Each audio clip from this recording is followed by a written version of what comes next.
Ya baik, selamat pagi anak-anak. Puji Tuhan kita bisa bertemu kembali walaupun secara online, dan kita bersyukur bahwa karena pertolongan Tuhan kita bisa bersama-sama lagi untuk belajar. Dan anak-anakku yang dikasihi oleh Tuhan, pagi hari ini sebelum kita memulai pelajaran, kita akan terlebih dahulu berdoa. Kita mengucap syukur bahwa Tuhan itu sungguh baik dalam hidup kita.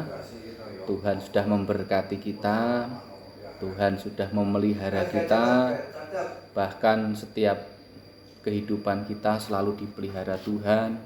Sepanjang malam Tuhan sudah berkati kita dengan istirahat yang nyenyak. Dan hari ini kita kembali akan belajar. Dan hari ini mari sebelum kita belajar kita berdoa terlebih dahulu. Ambil sikap doa yang benar, ambil sikap doa yang baik, lipat tangan, tundukkan kepala, dan tutup mata kalian. Mari kita berdoa. Terima kasih Tuhan buat setiap kasih anugerah-Mu, buat setiap penyertaan Tuhan, bahkan kebaikan Tuhan. Pada kesempatan pagi hari ini kami boleh belajar bersama. Tuhan berkati sepanjang pelajaran hari ini, boleh bermanfaat dalam hidup kami. Berkati para orang tua kami yang saat ini juga bekerja. Tuhan berkati mereka dengan kekuatan, kesehatan yang daripada Engkau. Dalam nama Tuhan Yesus kami berdoa, kami mengucap syukur. Amin. Baik anak-anak yang dikasihi oleh Tuhan, kita percaya bahwa Tuhan itu merencanakan atau merancangkan masa depan yang indah. Dan hari ini sebelum kita memulai penjelasan Pak Eko, mari kita buka Alkitab kita. Anak-anak bisa buka, atau Bapak Ibu orang tua yang mendampingi anak-anak bisa minta tolong dibukakan ataupun bisa dibacakan dalam Amsal 23 ayat yang ke-18. Di sini Pak Eko akan bacakan buat anak-anak sekalian, tapi alangkah jauh lebih baiknya juga anak-anak di rumah bisa buka Alkitabnya, orang tua bisa membantu membukakan bahkan membacakannya. Di situ dikatakan bahwa Amsal 23 ayat yang ke-18 dalam terjemahan baru dikatakan, karena masa depan sungguh ada dan harapanmu tidak akan hilang. Sekali lagi, karena masa depan sungguh ada dan harapanmu tidak akan hilang. Ya, kita percaya bahwa Tuhan merencanakan atau merancangkan masa depan yang indah ya. Setiap orang di dunia ini bukan karena kebetulan, termasuk kita saat ini ya. Di dalam Tuhan atau di dalam firman Tuhan kita bisa menemukan bahwa Allah merancangkan kehidupan kita untuk tujuan yang baik. Sekali lagi, Allah merancangkan kehidupan anak-anak dan Pak Eko ya untuk tujuan yang baik, untuk tujuan yang mulia. Jadi sebagai anak-anak Tuhan ya, sebagai remaja-remaja Kristen ya, hari ini kan kalian sudah remaja gitu ya, remaja-remaja Kristen dan percaya kepada Yesus ya, kita memiliki masa depan yang Tuhan sediakan untuk kita alami ya, untuk kita jalani, untuk kemuliaan Tuhan. Namun itu tidak datang dengan sendirinya. Artinya kita juga perlu bertekun ya.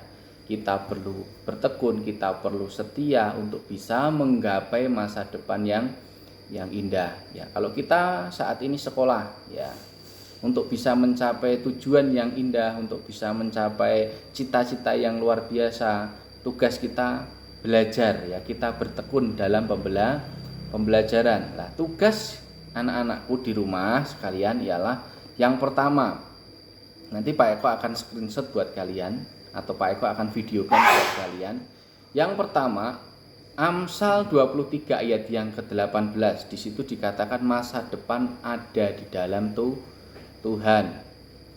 Yang kedua, Mazmur 139 ayat yang ke-13 sampai ayat yang ke-16. Di situ dikatakan, selagi dalam kandungan, bahkan jauh sebelum Allah mengetahui siapa saya dan juga masa depan saya. Yang ketiga, Yeremia 29 ayat yang ke-11, Tuhan memiliki masa depan yang spesial untuk saya. Jadi untuk anak-anak semua. Yang keempat, pelajaran dari Samuel 1 ayat yang ke-1 sampai ayat yang ke-3. Di situ Samuel lahir dari sebuah pergumulan yang panjang dan menjadi jawaban bagi pergumulan dua orang tuanya, juga menjadi jawaban bagi kehidupan bangsanya. Nah, sekarang tugasnya ialah buatlah rencana untuk masa depan yang ingin kalian raih. Ya, misal contohnya, aku suatu saat nanti pengen jadi pelukis. Aku pengen suatu saat nanti aku pengen jadi guru gitu ya. Atau aku pengen suatu saat nanti aku jadi montir atau memiliki usaha perbengkelan ya gitu ya. Atau suatu saat nanti aku pengen mengembangkan usaha orang tuaku. Mungkin sebagai contoh, aku pengen mengembangkan usaha orang tuaku menjadi memiliki toko bangunan gitu ya. Aku pengen mengembangkan supaya ke depan toko bangunanku lebih maju seperti itu. Sekarang buatlah ya sebuah rencana untuk masa depan yang kalian raih ya. Setelah itu doakan agar Tuhan menuntun kalian kepada masa depan yang kalian rindukan, yang seturut dengan kehendak Tuhan. Ya, jadi anak-anakku sekalian, buat secara ringkas saja. Yang pertama tadi dibaca ya di dalam Amsal 23 ayat yang ke-8, 18 itu dibaca. Mazmur 139 ayat yang ke-13 sampai ayat yang ke-16 itu juga dibaca. Yeremia 29 ayat yang ke-11 itu juga dibaca. Terus 1 Samuel 1 sampai 3 itu juga dibaca. Dan setelah kalian membacanya, ya kalian bisa buat sebuah rencana ya untuk masa depan yang ingin kalian raih seperti itu. Ya. Karena apa? Karena tidak sedikit remaja-remaja Kristen saat ini tidak mengetahui bahwa kehadirannya di dunia ini bukan suatu kebetulan. Sesungguhnya setiap kita sebagai remaja Kristen memiliki masa depan yang indah di dalam Tuhan ya. Untuk mengetahui rancangan Tuhan, seorang remaja Kristen, anak-anak Tuhan harus bergaul karib dengan Tuhan. Apa itu bergaul karib dengan Tuhan? Memiliki hubungan yang baik dengan Tuhan ya. Dengan cara apa? Berdoa. Dengan cara apa lagi? Membaca firman Tuhan. Dengan cara apa lagi? Rajin berbuat bakti, rajin beribadah. Jadi anak-anak sekalian, rancangan Tuhan indah bagi kita ya. Jadi jangan sia-siakan masa-masa yang indah. Jangan sia-siakan kita sebagai remaja Kristen ya dengan melakukan segala hal yang sia-sia. Jadi hari ini yuk kita belajar bersama-sama ya. Masa depan Tuhan itu sungguh luar biasa ya. Di situ ada artikel ini Pak Eko mau bacakan buat kalian. Akankah kita menyia-nyiakan masa depan yang indah dari Tuhan? Tentu tidak. Dan itu jangan. Untuk itu mari kita rencanakan masa depan yang indah saat ini. Sebab waktu akan berlalu begitu cepat dan usia akan semakin bertambah.